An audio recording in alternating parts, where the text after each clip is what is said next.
Hi, friends, and good afternoon. We're once again talking missions here on Missions Monday, and we're blessed to have Pastor Scibelli with us today.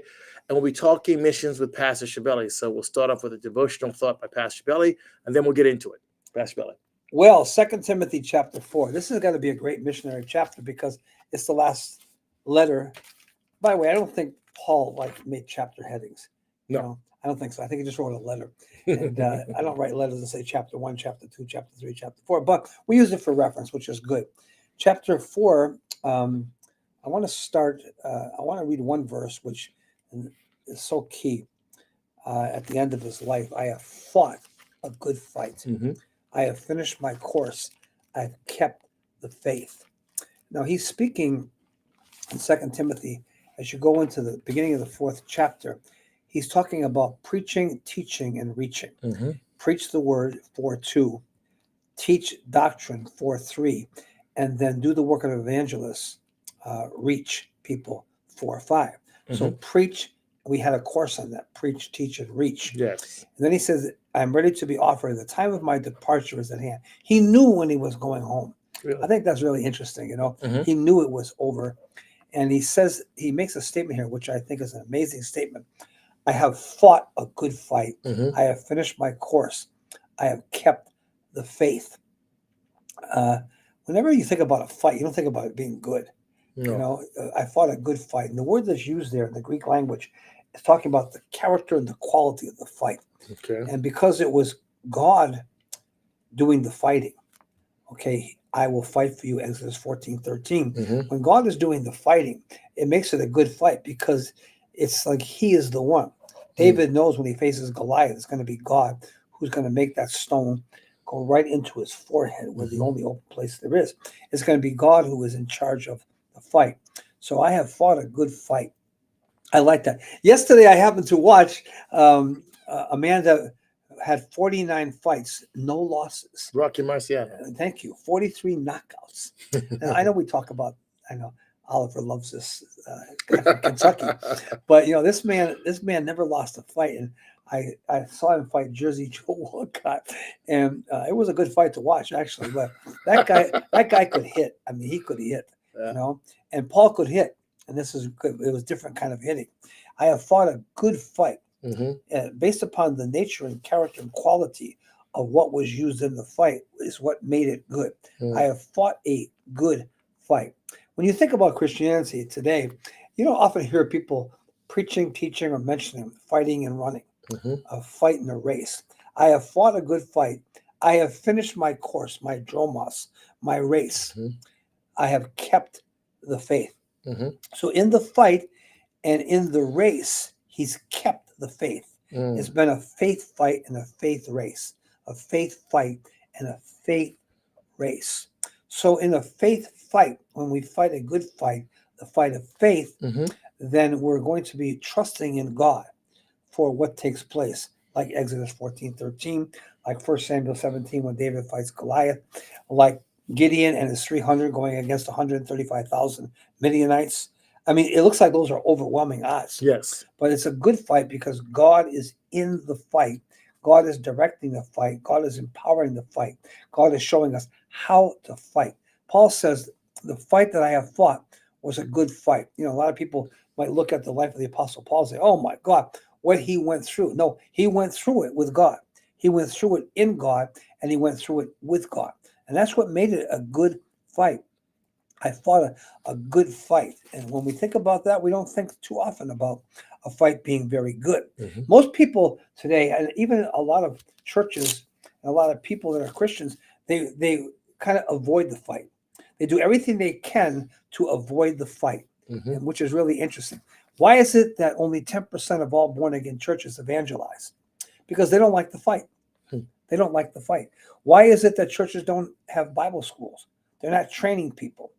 By the way, if you're going to be in a fight and you're fighting in and with God and in the gospel life, you better be well trained. You better be well trained. And there's a lot of people that go into the fight, maybe with great intentions, maybe with a great desire, maybe even with a heart that's maybe is looking to walk after God, but they're not trained. What can happen when you're fighting a fight and you're not trained. Number one, you can be overweight. Number two, you have the wrong diet. Number three, in fighting a good fight, you're occupied with the opposition rather than with God himself. Yes. You get into a fight and people are occupied with 135,000 Midianites or Goliaths, and they're occupied with that, and they're not occupied with God. Yeah. When Hebrews 12:1 says, looking unto Jesus, the author and finisher of faith. And so Hebrews 11 is all about these people who wax valiant in fight. Much is said about them, but they looked to God. That's what made it a good fight. So if you're thinking about, wow, I don't want to get involved. Some people do not want to get involved with a ministry that's going into all the world. Yep. Why? Because they know it's going to be a fight. It's going to be a war. By the way, raising a family in this day and age is a fight. It's a war. It's a fight. And Paul even said, I waged a good warfare, 2 Timothy 2:4. So he's calling a fight and warfare good. And that's only because he's receiving from God what he needs to be involved in the fight. When people think about the fight and they don't think about the God who will provide for the fight, then they get overwhelmed. Then they get to a place in their life where they think, I don't want to do this. I don't want to do this. I don't want to go on the mission field. Sure. I don't want to evangelize. I don't want to pray. I don't want to disciple anybody, because for them that's a fight. But they don't realize it's a good fight because it is God himself who gives you the resources to fight. If the resources are coming from your human ability, human flesh, worn out, weary and well-doing, quit, over, done, say goodbye. Yes. This is what happens. But Paul calls it at the end of his life, and you just read Acts 9, right? And then right to the end of the chapter 28, and then read into the pastoral epistles, 1st, 2nd Timothy, and Titus, and you realize what a war he was in. It was constant. It was continual. Right from the get-go, he's on the way to Damascus. He gets saved, gets delivered, and what's happening? He's preaching in the synagogue of Damascus. Jesus is the Son of God. And guess what they're trying to do? Sure. Kill him. He's got to drop over a wall to get out of the city. They had to put him in a basket. He was what you call a real basket case. Okay? That's a real basket case. They put him in a basket and let him down over a wall. You like that kind of Christianity? Oh, no. Give me the peace and the pleasure and the flowers and the mountains and the chocolate cake. And I like chocolate cake. Right. But they don't want to fight. Nobody wants to be involved in a fight. Now, I think I love God's choice, like he's chosen us. Before I got saved, I was in a fight every day.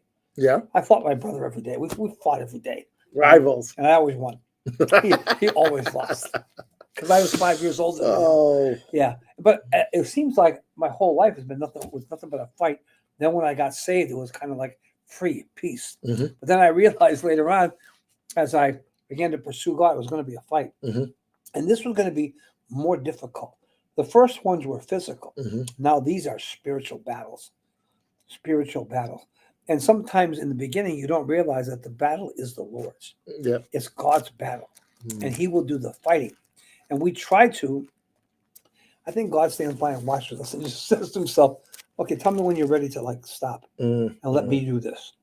I can handle this, And sometimes we get into warfare in Christianity, not sometimes, all the time. And we maybe have difficulty with people, difficulty with other Christians, difficulties in leadership, difficulties physically, financially, and relationship-wise. And we don't realize that it is God who's going to fight for us. At the end of his life, he says, I fought a good fight. Yes. Because God was in it. God was in it, and he went into battle. He wasn't afraid of battle. I think people, because they don't want to get involved in the fight, I just want a nice, peaceful Christianity, where there's no trouble. I'm not going to go to that church because that church is always on the forefront, always out there. And we're talking about a fight. And they say, I don't want any part of that. Yep. I don't want any part of that. I want, what was that thing that was said by Spurgeon? Easy roads make sleepy travelers. Yes. Easy roads. I'm looking for the easy road. And then they'll quote Matthew 11, of course. My yoke is easy. But he was referring to something different, the context, Yeah. But my yoke is easy. But easy roads make sleepy travelers. And so it's good for us. I thought one day that, like when you retire, when you're 65 or 66, that, things would begin to kind of calm down and go the other way as I got Comfortable. got more comfortable. They didn't. I once preached a message that was all C's. It was the convenience zone. Are you in the convenience zone? Mm-hmm. The comfort zone? Mm-hmm. Are you in the casualty zone? Are you in the compromise zone? Or are you in the combat zone? No, it was an all C's message, But that was the key. Like I'm looking for the combat zone. The combat zone is where you meet Jesus. Interesting. It really is. I mean, it's where Jesus Christ would be. Okay. And everybody is looking for the peace. I'm just gonna, when I get really spiritual and mature as a Christian, I'm gonna just go up into the mountains. I've been to the top of the mountains in Switzerland. It's boring. I was there. The only thing that wasn't boring was my wife was with me. But I was there. I've been into 100 countries. People will do everything they can to avoid the combat zone. Oh yeah, I'm not called to do that. But they get the romantic opportunity to they see missions. They see all the flags. Yeah. They see all the brave, the courageous. They see all the fruit, and I think that there's this idea that I can have all of that achievement without any adversity. Sure. Or how about entering in somebody else's labors? I want to enter in. I'm going to go in that direction where that guy is, and I'm going to no. It's going to be a battle. Wow. It's going to be a battle, and it's like, am I ready for that? Do I want that? When I saw Pastor Stevens and what he took on in life, just having this small little group in Maine, 2 or 3 people, and how it developed into a worldwide ministry in 80 to 100 countries. And I see what took place in the warfare and the battle and the things that happen.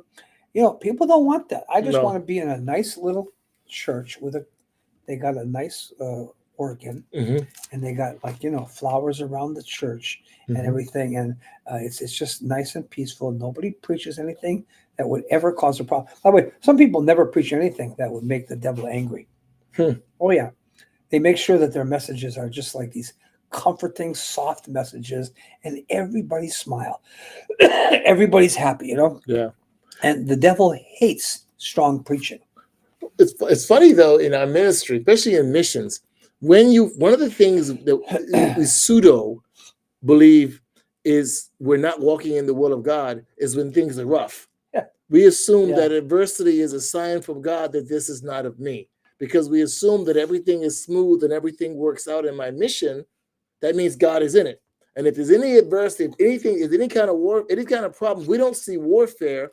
We don't assume it's the devil. We don't assume it's the flesh. We assume that this is not the will of God. Right. So we run from it because it's not the will of God, when really maybe God's not calling me out of the furnace. He's saying, meet me in the furnace and find the mission. The mission, adversity, there is no achievement without adversity. I think it was John Wooden that said, be careful of activity without achievement.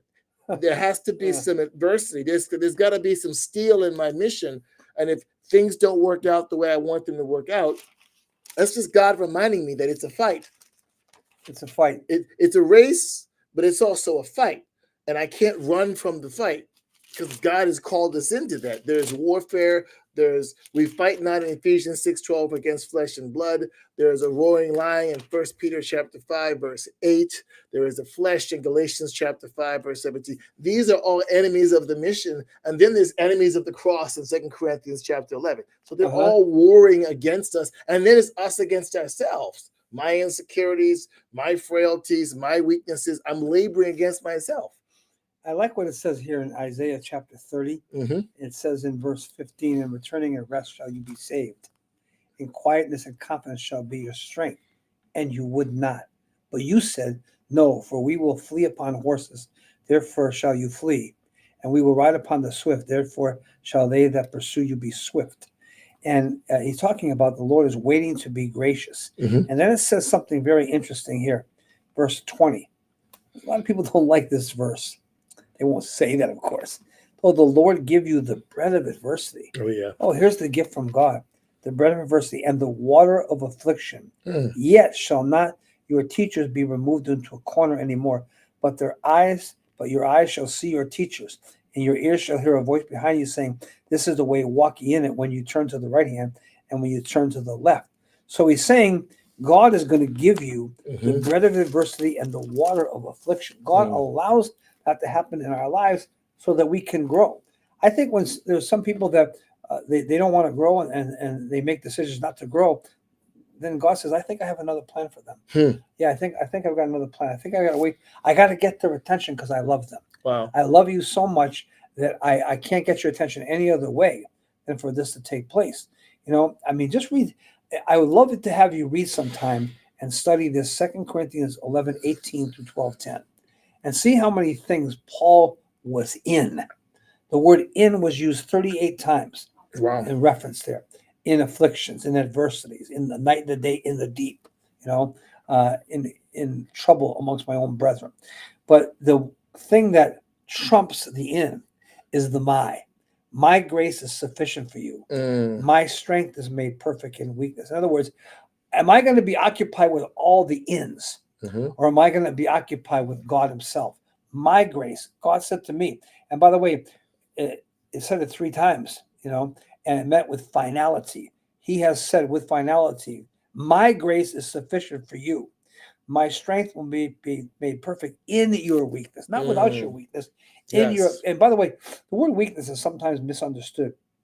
The word asthenia means I have no ability to perform. Yep. I have no ability to perform. It's used 4 times there. And so God is going to meet Paul in the midst of these situations. In the Acts 16 prison, here comes God. Yes. The jail gets broken down. The jailer gets saved, you know, and they take him out. So the warfare is an opportunity to meet God. This is the question. Now, if I don't want to, in other words, I got this one. I want to meet God on my terms.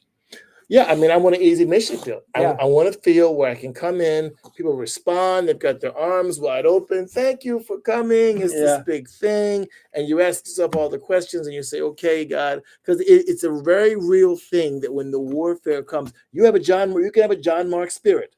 Right? Yeah. Acts 13, things got hot early with Paul and John Mark.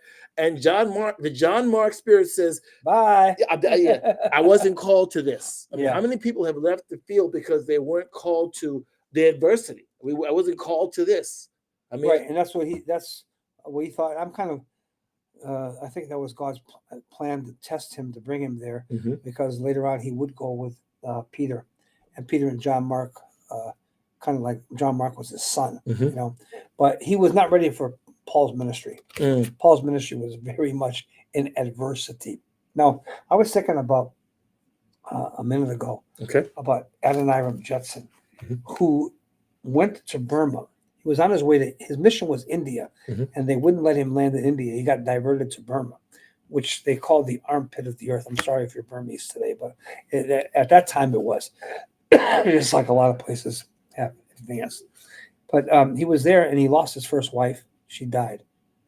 He lost his second wife. She died. He lost 3 of his children. Talk about adversity. Wow. But you know what? They trace 200,000 converts to Judson's Burma Bible. 200,000 converts. And by the way, in his lifetime, he never had more than 75 to 100 people in his church. And that was after 37 years.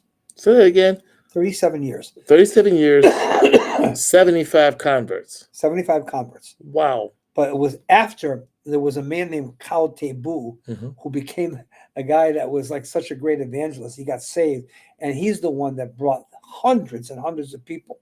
But Judson never saw that. Judson saw nothing but adversity, nothing but difficulties. But he knew God. He met God.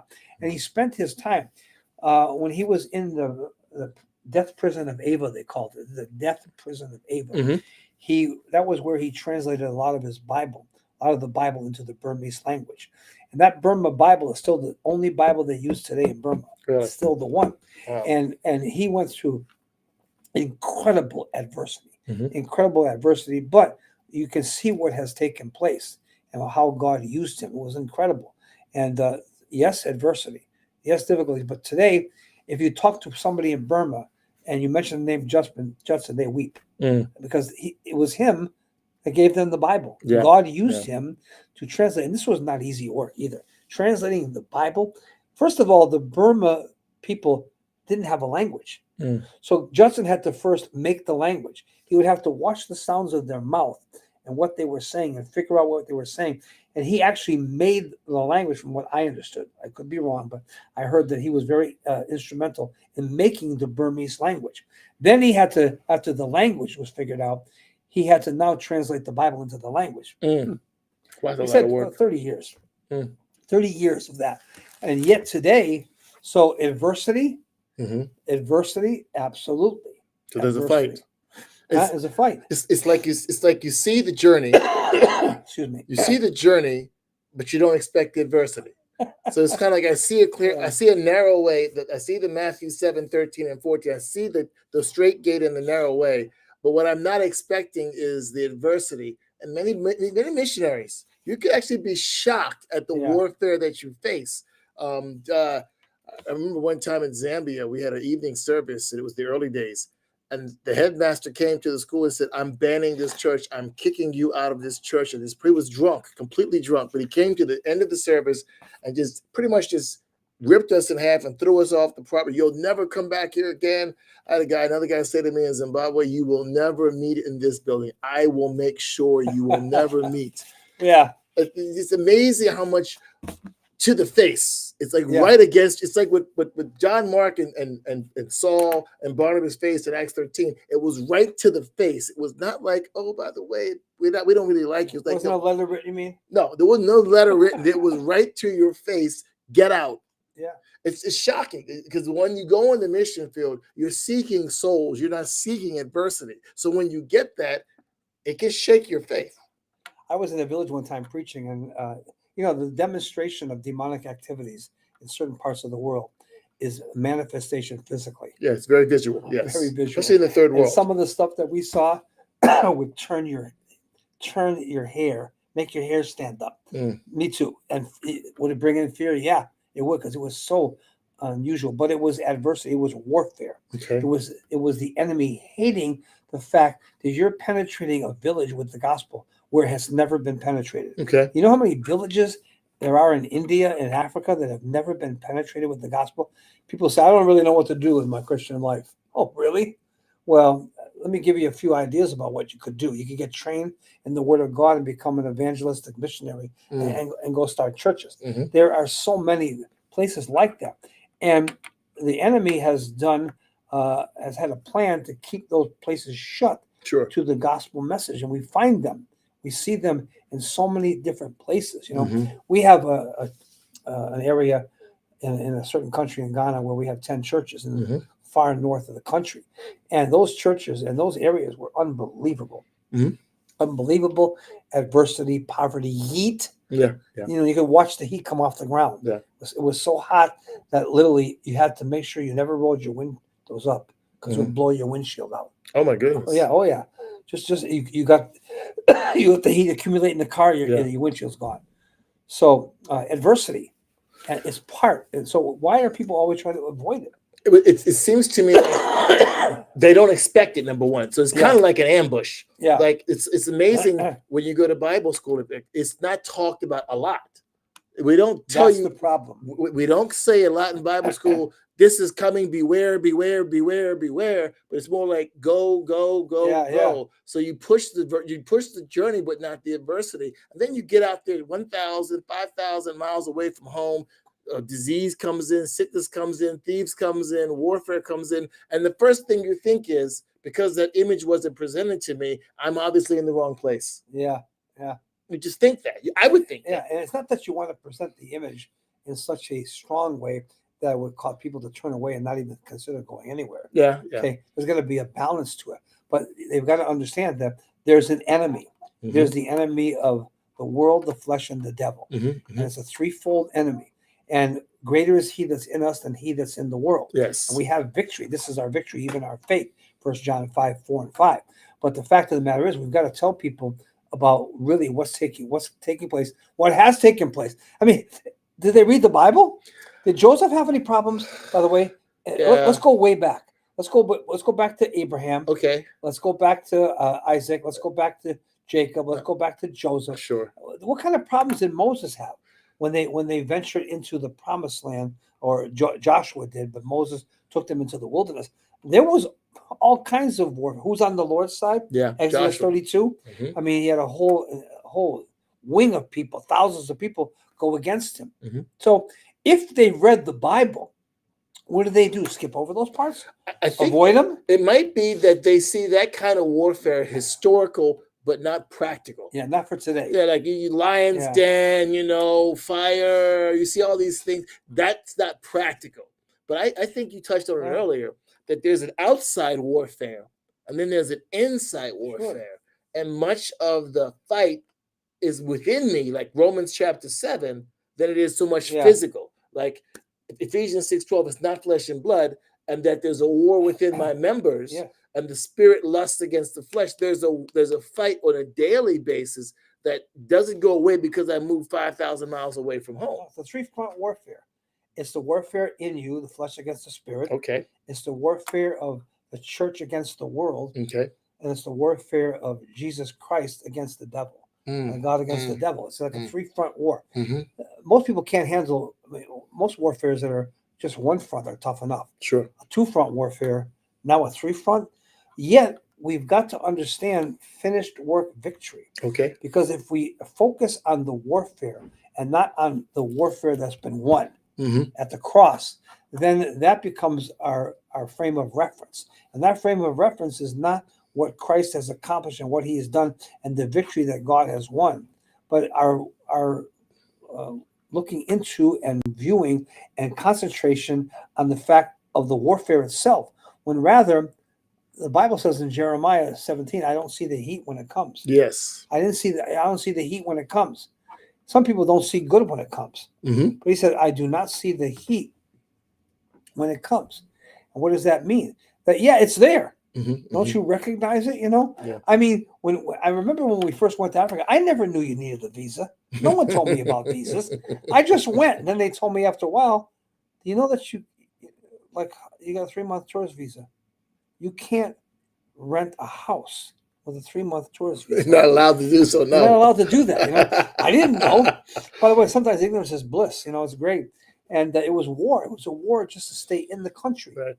How did you face that? I mean, was it like, did you see that as like, okay, I know I'm called by God. Yeah. Things are not working out the way I thought they would work out. Because you could indict God and say, well, why wouldn't you tell me that? Why wouldn't you show me that, God? Why wouldn't you protect me? Why wouldn't you inform me? Yeah, I thought that, okay, the worst that could happen is I go to Liberia, which was easy for Americans to be in. Yes. Not in Ghana, not stay there, But God provided an answer. He provided a solution, not without having us to pray and believe God and really take some risks involved. And sometimes even having to go to another country for a few days and then come back in and do 3 months that way, which was okay. It wasn't illegal to do it that way, but it was a war. It was a war to keep us out of West Africa. Really? And if the enemy could have kept us out of West Africa, I know there's a lot of parts of the world we could talk about, but I'm kind of focused on Africa. That if he could keep us out of West Africa, right now we're like in 10 countries in West Africa. Sure. And then we expanded into East Africa, and then into Southern Africa and whatnot. But imagine if it all just ended in West Africa. It ended on that first mission trip. Yeah. Well, probably people would have said, well, didn't work out there, so let's forget about Africa or something, But you got to press towards the mark for the prize of the high calling of God in Christ Jesus, Philippians 3:13 and 14, and that's key. So, going to be a fight. It's going to be a race. Yeah, going to be a race, and a lot of people are trying to. They want to be in the fight and run the race, but there's so many aspects about preparation for that that they don't think about and they don't consider. Right. Like, what would you're lying in the hospital and you need a heart problem with your heart. You need a valve replaced. Guy comes in. You say to him, "How long have you been a doctor for?" He says, "Oh, I just kind of like been trained for about a couple of months." I don't think you want that guy operating on your heart, do you? No, not at all. So how come that doesn't apply when it comes to missions and church planting? That we need trained people. You go to have your car fixed, and the guy says, "Well, in all reality, I cut hair for a living, but I just thought I'd stop in here." And so you're going to change my carburetor, and you cut hair for a living, Or you go to a barber, and he says, "By the way, I'm a mechanic." I mean, you're not going to have a whole lot of confidence about what's going on there. So untrained people. Yeah. This is the problem. We have so much of that. And that's why I think people have gone and then they've come back and things haven't worked because they've never seen the importance of being trained. You know what? We have 302 churches in Africa. Yes. Okay. And that all came from people going in there, Mhm. whether it was Pastor Luigi, it was yourself, it was myself, it was Pastor Eugene, different people that went to different parts of Africa, Pastor Alfred, whatever it is. But we went in there with the idea that we're going to have Bible colleges, Yes. Bible schools, Mhm. and we're going to train people. We're not going to just go and send people because they have a heart to win souls. That's great. But you know what? When your 7-year-old daughter says to you, "Give me the keys to the car," I think you'd be kind of foolish to give her the keys to the car. Yes. And so that's what can happen in Christianity. We give the keys to the Christian car to operate and take it on a journey in a distance. And we give it to people that haven't got any idea what they're doing. Yeah. They don't know anything about that at all. And they have great hearts. They're born again, but they're untrained. And they're untrained. Do you want an untrained lawyer to stand for your case No. in your defense? Do you want an untrained doctor to operate on you? No. Right? You don't want that. I mean, it's kind of like, think about that. And yet, why doesn't that work in Christianity today? See, Satan has really done a job of deception. He's got people thinking they don't need to do that. I'm saved. Jesus is in my life. And they go, and they, by the way, some of them do those 3-month Bible courses. Thank God they do something. Yeah. But in all reality, how far is 3 months going to get you? Well, you said it best. You can't take someone beyond yourself. You can't. So if you have gone for training for 3 months, you're going to produce guys who've been trained for 3 months. That's all you produce. And That's also, all you too, produce. maybe it's this. Maybe we've gotten familiar with the process, and we feel like I can bypass the process because I'm called by God, and we don't see the value of the. And isn't that the interesting thing about that Acts 13? Barnabas and Paul were trained leaders. John Mark was not a trained leader, and the one guy in the group who wasn't trained is the first guy to leave. Yeah, and it's like, I mean, you just think about that without that training in the Word of God. I mean, what you would have to do to be a rabbi was incredible. Yeah, you have to go 12 years in learning the Old Testament. Then someone told me this once. I whether it's true or not, I heard it once or twice. But then they would take a Bible and they would drive a nail through it. I've heard that. And everywhere the hole was, they opened up the Bible. You had to know the verse. You had to just pretty much have almost memorized the Old Testament. So they trained people.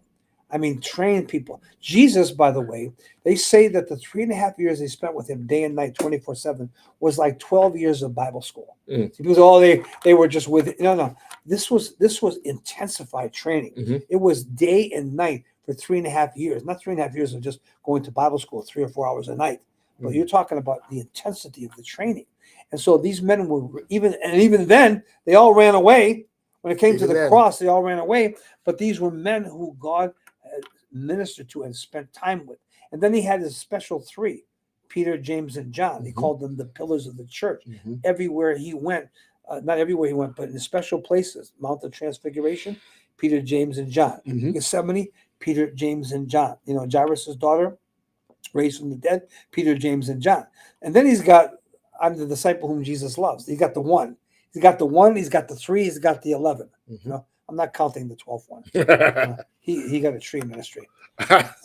So you got preparation for the fight and the race. First step, training. Second step After training? You mean like a person's gone to Bible school?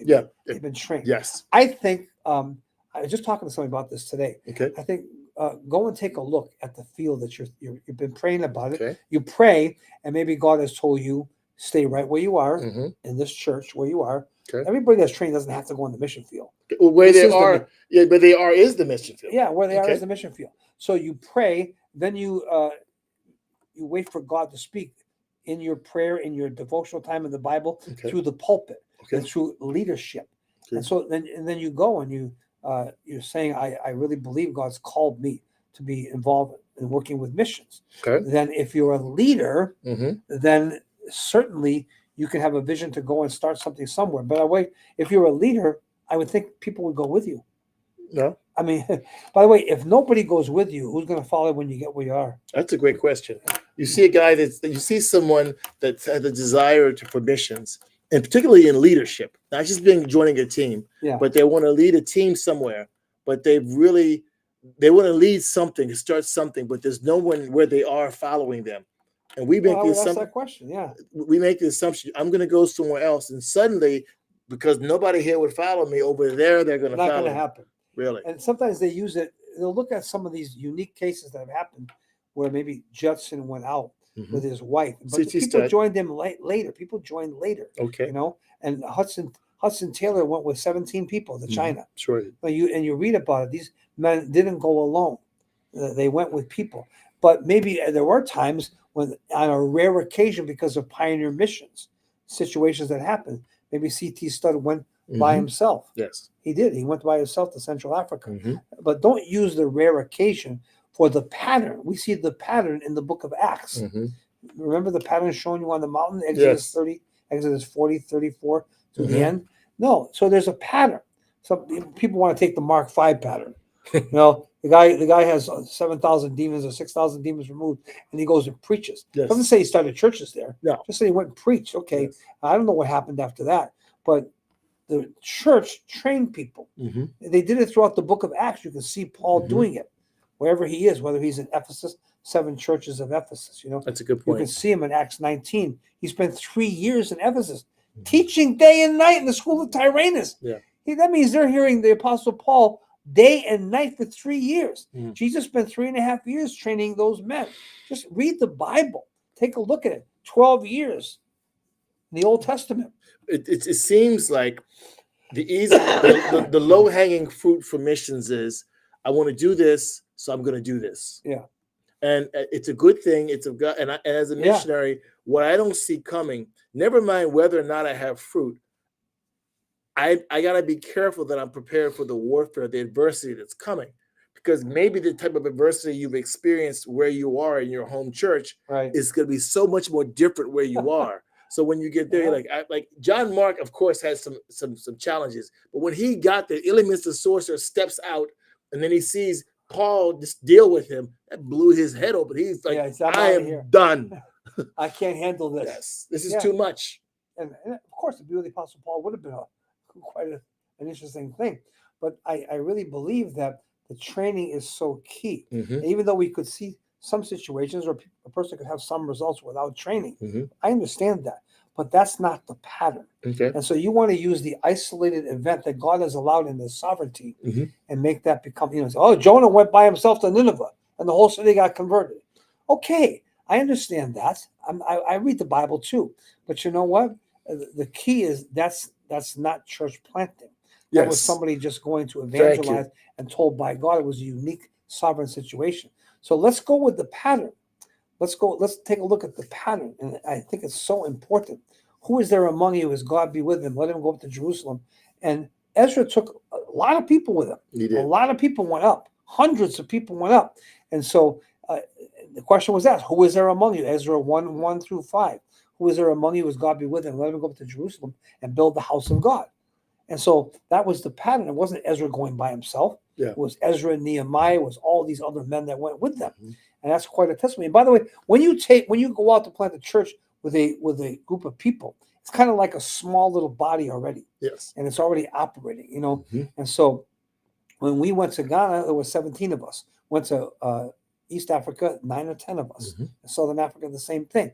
And this was the pattern that we understood. Yeah. Doesn't mean that everybody has to do it that way. You can go out 2 or 3 people. I'm not saying that. Mhm. But it's so important because I'm going to be a church. A church is planting churches. Yes. Church is planting churches. what is a church? Yeah. That's a good Okay, you're point. going to give me this, where 2 or 3 are gathered. Yeah. So then you use that to have a 2-person mission team, you and your wife. No, no, I would say that you would have a difficult time getting by me with that. There could be sovereign occasions where it could happen. Yeah. But overall, so in this race and in this fight, we have to understand the importance of fellowship, relationship, and the church. The church is in the fight. I'm in the church, so I'm in the fight. That's it. The church is running the race, and so I'm in the church and I'm running the race. Mhm. What is so difficult about that? Why do people make Christianity so difficult when it's so easy? It seems like there's I'll say again, a softening of definition about what is missions. Yeah, And now it's so many parachurch organizations that do some kind of mission work. There's so much of missions that happens outside of the church that yeah, gets mixed up with good works. And when yeah. you go out there on the mission field, or even locally on the mission field, you expect to be welcomed with open arms and fruit baskets and kindness. And when anything bad Yeah. happens, or you expect this one, you expect that you're ready, and you haven't really understood that there's a war in you that is literally against your mission. Your flesh is against your mission. Sure. So every time you go out there, you have to deal with your flesh. Without the cross, you're not prepared for warfare for the mission. And so when there's no preparation, what are the results? Oh yes, God can sovereignly bless in some ways, but how many people have gone out and come back? Quite a few. Yeah. Quite a few. Yeah. That's happened. And maybe in the beginning of missions in those early days, God allowed certain things to happen because of the sovereignty of God, and maybe nobody's going, so God allowed maybe CT Stud to go alone, and then eventually he was joined by a number of people. Yes.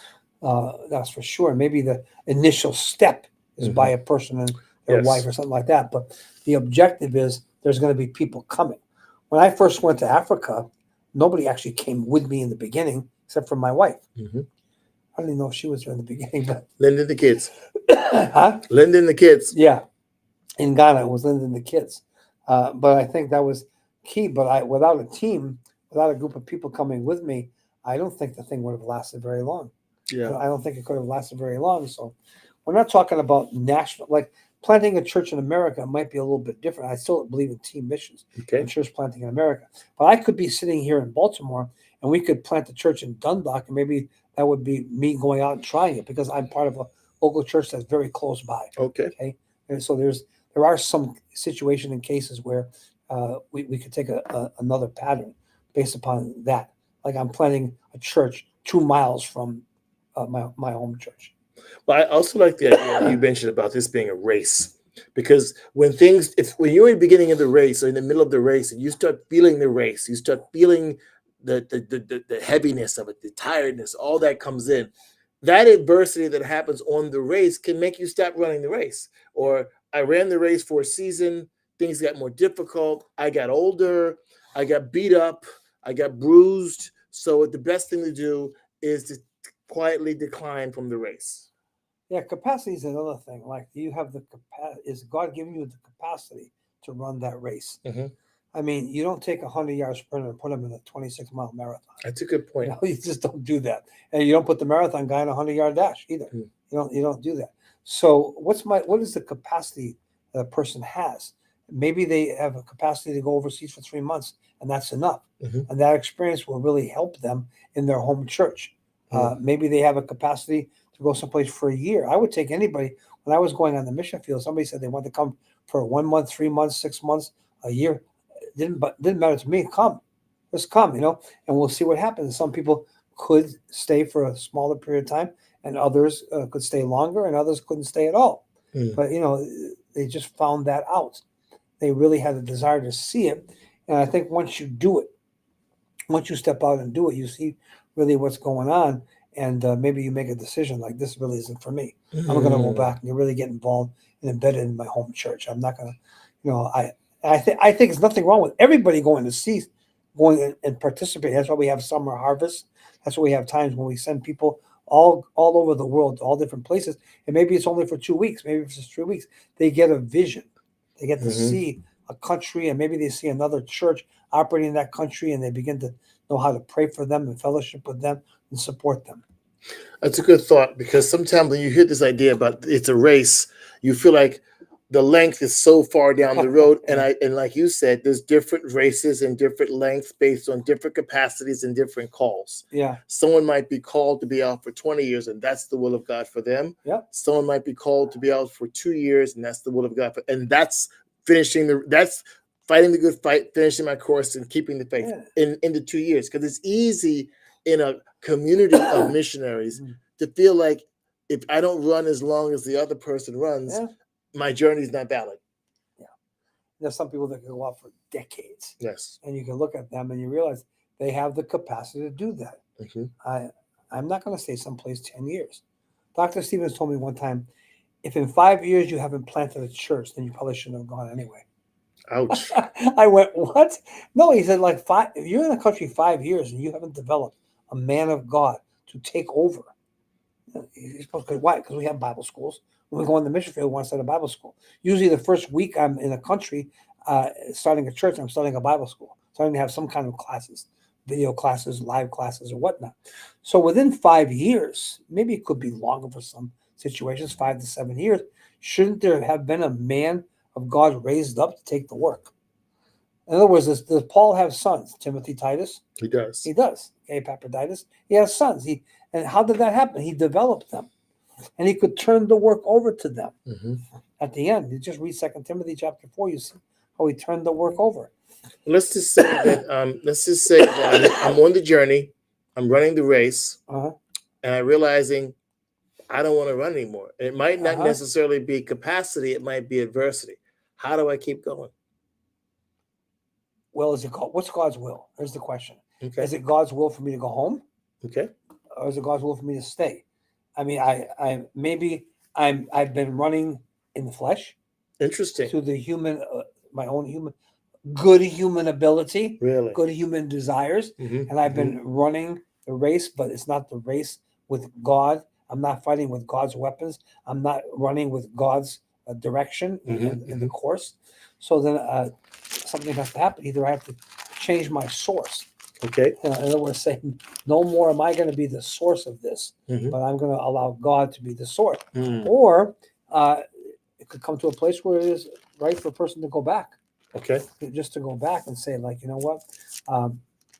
I took this on, but it was a vision from God given to the church, but am I the person for that vision? There's the question, Am I the person to have done that, to go and whatnot? And so, but sometimes you can go for a month or 2 months or 3 months and you get some good experience and you get to see what it's like to be on the field. And maybe you can say, well, maybe that's for me later. Maybe I need further training. Maybe I need to pray more about this. Maybe it's not this area of the world, So. I'm going to read this verse from Psalm 144, verse 1. Blessed be the Lord, my strength, who teaches my hands to war and my fingers to fight. Maybe part of the reason why I don't want to continue in the race is because I don't know how to fight. Right. But you're supposed to learn how to fight by being trained. Yes. Go to Bible school. You learn how to fight. If it's a good Bible school, you learn what that means. And you're involved. By the way, a Bible school that's in a church, you're involved in the warfare from the beginning of your Bible school training. It's part of it. Yeah, you get 3 or 4 years where what are you doing? Just going to Bible classes, and that's all you do? You never get involved with relationships, evangelism, the gospel, prayer. You don't get involved with that at all, then I don't know, really, you reap what you sow. You reap what you sow. So I've got this so far. I've got training, I've got prayer, I've got go spy out the land, and then I've got participating in the place where you are. Yeah, oh, absolutely.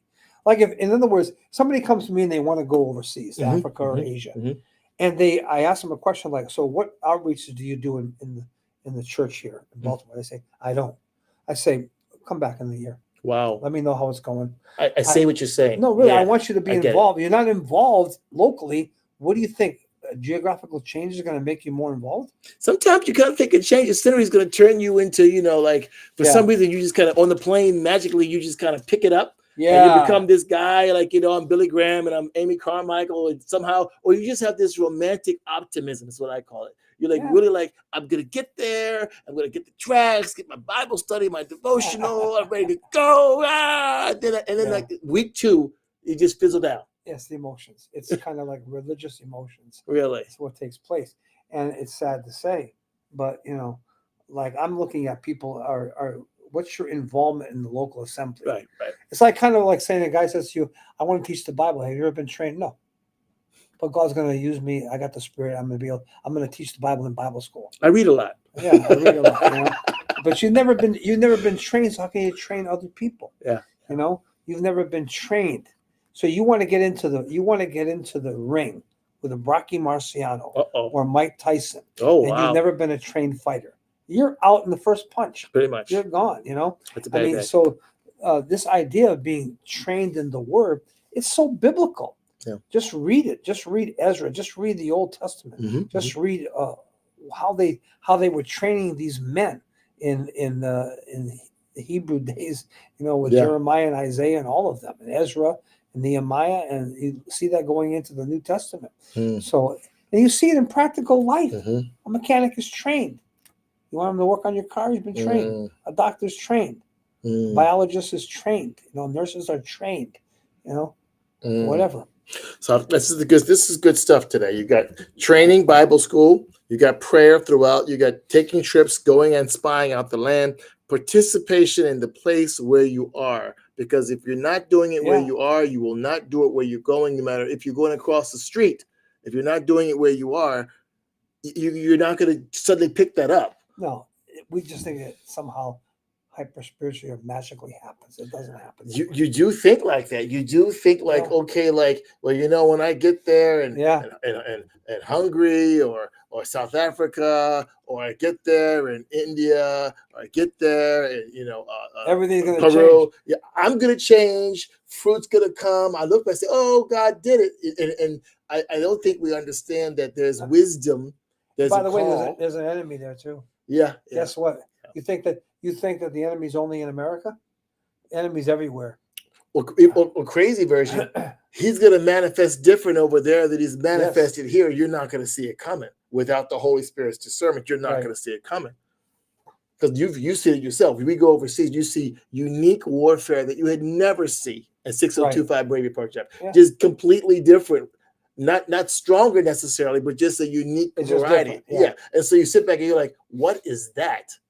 What's going on? Yeah, you become amazed at the vision of warfare. What do you mean I need a visa? I didn't need a visa to be because you're an American. You don't need a visa in America. Yeah. But guess what? Now all of a sudden you got, what's that she's cooking? Oh, okay. What's going on? The foods are different. Yeah. I mean, people are different. Cultures are different. Yeah. Transportation is different. I mean, how things are prepared are so different. A scary version, you'll find you're different. Yeah. You're not the same person there as you are here because you're out of your culture. You're a fish out of water. So you can't expect you to have the same capacity, the same performance that you had in your own culture, especially cross-culturally. You're insecure. By definition, you're insecure because there's nothing to put your hands on. If this program has helped you today, give us an email or let us know. Sure, okay. We'd love to hear from you on that. You can email us at maybe there's other directions that we can also go in with Missions Monday, but I think this is important. This whole idea of the pattern, the preparation, and how vital that is. And we can see Hudson Taylor for the years ministering in the slums of England, long before he went to China. And being careful, like you said, not to take the sovereignty of God and make it the standard of God. Like Mark 5. Also to John 4, all those things that you see, particularly with those plants you were talking about, they're evangelical. They're not church planting. And Mark 5, he wasn't planting churches. Even so much when you see other portions where it says a guy by himself, he's mostly evangelical. It wasn't one guy showing up planting churches. It's very rare. Well, I've seen one of the saddest things to me is see people that go to a place with the purpose of evangelizing, but never with a purpose of evangelizing and producing a church. Yeah. In other words, you have a baby and you leave it at the hospital, or do you bring the baby home? Discipleship in a church is bringing the baby home. Yes. That's key. Church planting, thank you so much. It's great to be with you today on this Monday of Missions Monday. This has been fun. Look forward to hearing from you again next time on Missions Monday. God bless. Next time on Missions